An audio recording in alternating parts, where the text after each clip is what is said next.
आज की वीडियो में हम करने वाले हैं क्लास 9th का चैप्टर 7 मोशन पार्ट 2। तो आइए पूरी एनर्जी और पोटेंशियल के साथ इसे शुरू करते हैं। पिछली वीडियो में हमने स्पीड के बारे में समझा जो कि एक स्केलर क्वांटिटी होती है।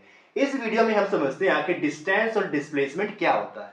तो डिस्टेंस तो हम सभी जानते हैं, कोई पाथ कवर करना, कोई दूरी तय करना, वही हमारा डिस्टेंस कहलाता है।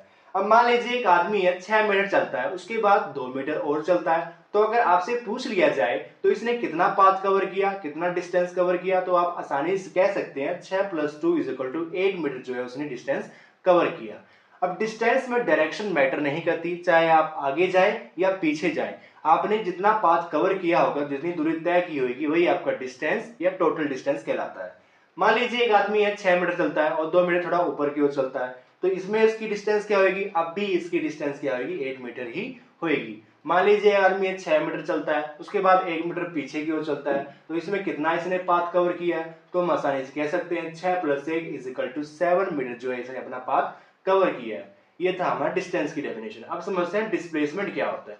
तो डिस्प्लेसमेंट का मतलब होता है इनिशियल पॉइंट से लेकर के फाइनल पॉइंट तक जो सबसे शॉर्टेस्ट पाथ होएगा, वही हमारा डिस्प्लेसमेंट कहलाता है। अब यहाँ पे देखते हैं, इसका इनिशियल पॉइंट ये रहा और फाइनल पॉइंट ये रहा, तो इन दोनों के बीच में सबसे शॉर्टेस्ट पाथ कौन सा है? ये जो है निकल के आया, ये जो है शॉर्टेस्ट पाथ है। अब यहाँ पे देखते हैं, इसका इनिशियल पॉइंट ये रहा और फाइनल पॉइंट ये रहा, तो इन दोनों के बीच में शॉर्टेस्ट पाथ कौन सा है? ये वाला इसका शॉर्टेस्ट पाथ है। आइए इसको एक एग्जाम्पल से और समझते हैं।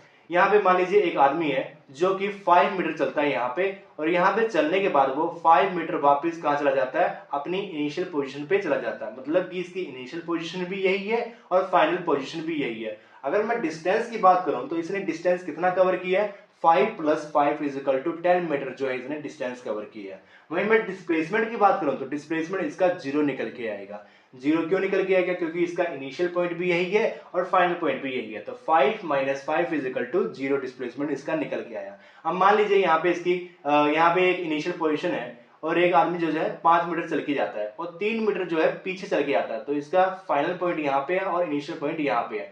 तो इसमें क्या आएगा? 5 - 3 करेंगे तब जो इसका आंसर 2 निकल के आएगा, तब वो इसका डिस्प्लेसमेंट कहलाएगा। तो इस प्रकार से हमने डिस्प्लेसमेंट को समझा। अब जो डिस्टेंस होता है वो एक स्केलर क्वांटिटी होता है, क्योंकि इसमें डायरेक्शन मैटर नहीं करता। वहीं डिस्प्लेसमेंट क्या है? एक वेक्टर क्वांटिटी है, क्योंकि इसमें डिस्प्लेसमेंट मैटर करता है। डिस्टेंस कभी भी 0 नहीं हो सकती, क्योंकि डिस्टेंस का मतलब ही क्या होता है? कोई पाथ कवर करना, तो डिस्टेंस कभी भी 0 नहीं हो सकती। वहीं डिस्प्लेसमेंट जो है 0 हो सकती है, जैसे अभी हमने एग्जांपल के तौर पे देखा। अब आगे बढ़ते हैं। डिस्प्लेसमेंट से हमारा एक नया कंसेप्ट निकल के आता है, जिसको हम कहते हैं वेलोसिटी। अब वेलोसिटी क्या होता है, इसकी डेफिनेशन देखते हैं और समझते हैं। Velocity is a vector quantity. तो वेलोसिटी क्या है? एक वेक्टर क्वांटिटी है। इसका मतलब क्या हुआ? इसमें डायरेक्शन मैटर करती है। That describe how quickly an object position changes over time, including the both the speed and direction of that changes. तो इसमें कहने का मतलब है कि कोई ऑब्जेक्ट की पोजीशन कैसे चेंज हो रही है, किसके बिहाफ पे, स्पीड और डायरेक्शन के बिहाफ पे उसकी पोजीशन का चेंज होना, वही हमारा वेलोसिटी कहलाता है। अब हमने पिछली वीडियो में स्पीड के बारे में पढ़ा, एवरेज स्पीड के बारे में पढ़ा। तो एवरेज स्पीड का जो फॉर्मूला होता है वो होता है टोटल डिस्टेंस ट्रेवल बाय में टोटल टाइम। वैसे ही हम आसानी से एवरेज वेलोसिटी भी निकाल सकते हैं एवरेज स्पीड की तरह। तो एवरेज वेलोसिटी का फॉर्मूला होगा टोटल डिस्प्लेसमेंट बाय में टोटल टाइम। ठीक हमारे एवरेज स्पीड की तरह ही है, बट डिस्टेंस की जगह हमने क्या रख दिया? डिस्प्लेसमेंट रख दिया। और एवरेज स्पीड को हम कैसे डिनोट करते हैं? v = s/t। और एवरेज वेलोसिटी को भी हम डिनोट करते हैं v = s/t। एवरेज वेलोसिटी का एक फॉर्मूला और होता है, उसको देखते हैं। इसमें क्या होता है? इनिशियल वेलोसिटी प्लस में फाइनल वेलोसिटी बाय में 2। तो इसका यूज हम तब करते हैं जब हमारे न्यूमेरिकल बेस्ड क्वेश्चन में इनिशियल वेलोसिटी और फाइनल वेलोसिटी दोनों ही दे रखी हो। इसको रिप्रेजेंट करने का तरीका क्या होता है? v = u + v/2। और u यहाँ पे क्या है? हमारा इनिशियल वेलोसिटी है और v क्या है? हमारा फाइनल वेलोसिटी है। आगे बढ़ते हैं। आगे बढ़ने से पहले हमारा एक दोस्त बंटी आ गया, जो कि कह रहा है क्वेश्चन टाइम हो गया। तो बंटी के कहने पे एक क्वेश्चन कर लेते हैं। तो चलते हैं, आगे बढ़ते हैं। यहाँ पे लिखा है Usha swims in a 90 metre long pool. तो एक लड़की है उषा, जो कि स्विम करती है एक 90 मीटर लॉन्ग पूल में। She cover 180 metre in 1 minute by swimming from the one end to the end back along the same straight path. Find the average speed and average velocity of Usha. तो इसमें क्या कहना चाहता है? एक swimming pool है जिसकी लेंथ क्या है? 90 मीटर लॉन्ग है, और जो उषा है वो क्या करती है? 180 मीटर कवर करती है 1 मिनट में। जैसे कि यहाँ पे वो खड़ी है उषा, पहले 90 मीटर जाती है, फिर इसी पाथ से वापस 90 मीटर आ जाती है। तो 90 प्लस 90 कितना हुआ, 180 मीटर उसने कवर किया। और कितने मिनट में किया कवर, 1 मिनट में किया। तो अब हमें निकालना क्या है, उसकी एवरेज स्पीड और एवरेज वेलोसिटी निकालनी है। तो आइए निकालते हैं। तो पहले हम देखेंगे कि उसका टोटल डिस्टेंस क्या था। टोटल डिस्टेंस था 180 मीटर और टोटल डिस्प्लेसमेंट क्या है, 0 मीटर।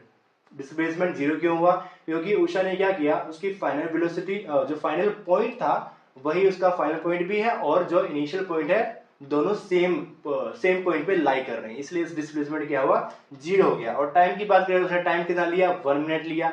और हमें आंसर मीटर पर सेकंड में निकालना है, तो 1 मिनट को हम कन्वर्ट कर देंगे किसमें, सेकंड में। तो 1 मिनट में कितने सेकंड होते हैं, 60 सेकंड होते हैं।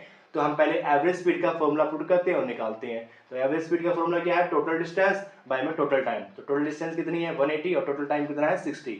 तो इसको हमने डिवाइड किया तो हमारा आंसर निकल के आया 3 मीटर पर सेकंड निकल के आया। अब हम निकालते हैं एवरेज वेलोसिटी। एवरेज वेलोसिटी का फॉर्मूला क्या है, डिस्प्लेसमेंट बाय में टोटल टाइम। डिस्प्लेसमेंट हमारे 0 है, बाय में 60 करेंगे तो डिस्प्लेसमेंट क्या निकल के आएगी, 0 ही निकल के आएगी। तो आगे बढ़ते हैं। एक सेकंड, बंटी फिर आ गया, कुछ कह रहा है, रुको एक क्वेश्चन और। तो बंटी के कहने पे एक क्वेश्चन और कर लेते हैं, आइए देखते हैं। यहाँ पे लिखा रखा है, a bus move with an initial velocity of 20 metre per second and reaches a final velocity of 40 metre per second. What is the average velocity of the bus during this motion.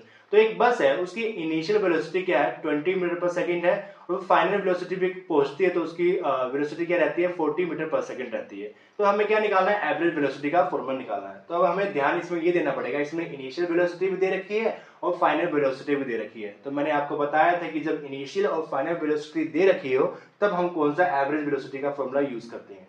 तो आइए देखते हैं। पहले हम देखते हैं initial velocity क्या है हमारी, 20 मीटर पर सेकंड और फाइनल वेलोसिटी क्या है, 40 मीटर पर सेकंड। तो हमें पता है कि एवरेज वेलोसिटी का फॉर्मूला क्या होता है, u प्लस में v बाय में 2। ये फॉर्मूला हम तब यूज करेंगे जब हमें इनिशियल वेलोसिटी और फाइनल वेलोसिटी दे रखी हो। तो हम अपनी वैल्यू को पुट करते हैं जो कि है 20 प्लस में 40 बाय में 2। तो हमारा आंसर निकल के आएगा 60 बाय में 2। इसको जब हमने डिवाइड किया तो हमारा आंसर क्या निकला, 30 मीटर पर सेकंड हमारा आंसर निकला। तो इस प्रकार से हमने वेलोसिटी के कॉन्सेप्ट को समझा, उस पर बेस्ड न्यूमेरिकल भी किए।